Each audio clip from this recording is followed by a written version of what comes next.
Alors aujourd'hui, on continue à prier pour les peuples que Dieu veut bénir, et en particulier les peuples d'Afghanistan en ce moment. Aujourd'hui, on va prier pour les chrétiens persécutés. Seigneur, nous t'apportons tes enfants parmi les peuples afghans.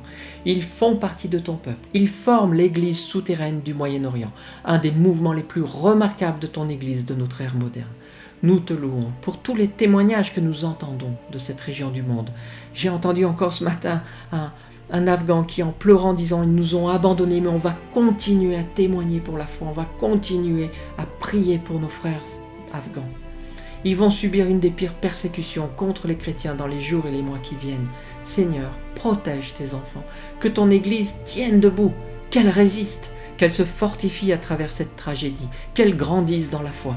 Nous voulons croire que ces événements vont témoigner de ta grandeur un jour et qu'ils préparent le terrain à un réveil. Merci Père pour les croyants qui persévèrent dans un pays si dangereux.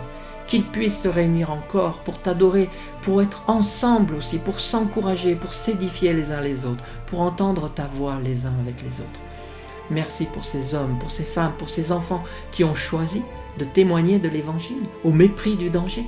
Père, merci pour l'encouragement qu'ils sont pour nous qui vivons dans un pays libre et qui pourtant avons pris l'habitude de vivre notre foi dans un cercle fermé, par peur et souvent par confort.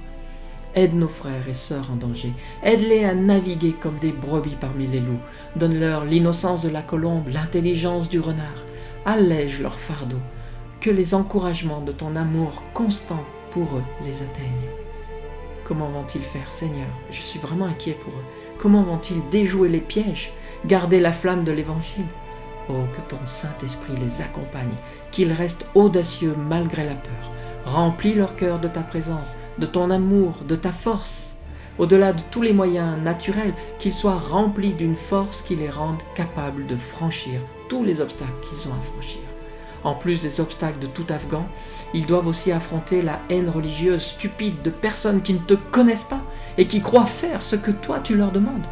Des moments terribles les attendent, les plus difficiles de leur vie de foi, de leur vie d'Afghan, d'Afghane.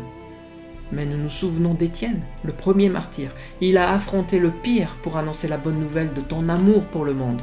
Il l'a affronté avec une grande foi, plein de ton esprit, rempli de ta présence, au point qu'il pouvait voir le ciel s'ouvrir et ton royaume se manifester. Que la gloire et la splendeur de Jésus, debout à la droite de Dieu, comme Étienne l'a vu, qu'elle puisse se manifester devant eux, pour qu'il soit plein d'audace pour le plus beau message qu'on puisse apporter à ce monde. La bonne nouvelle de la grâce et du pardon. Que tous soient frappés par cette nouvelle de paix qu'ils apportent.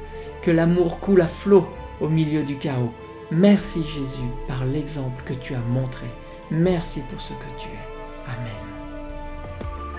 Alors tu restes avec moi, tu t'abonnes à la chaîne, on la fait connaître et on continue à prier pour les peuples que Dieu aime, en particulier les Afghans.